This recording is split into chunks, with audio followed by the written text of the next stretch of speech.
In this video, I am going to tell some jokes about the status of ChatGPT. I heard the ChatGPT servers are slow because they're trying to teach the AI how to be patient.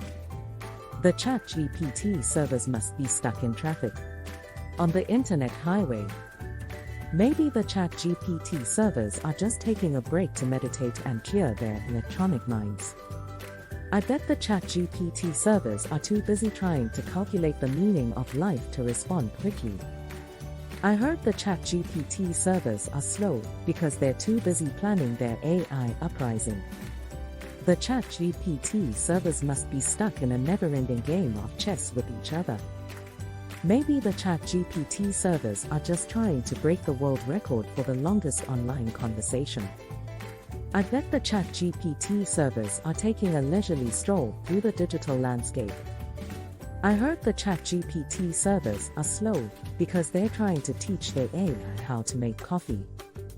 The ChatGPT servers must be on a virtual vacation exploring the vast expanse of the internet.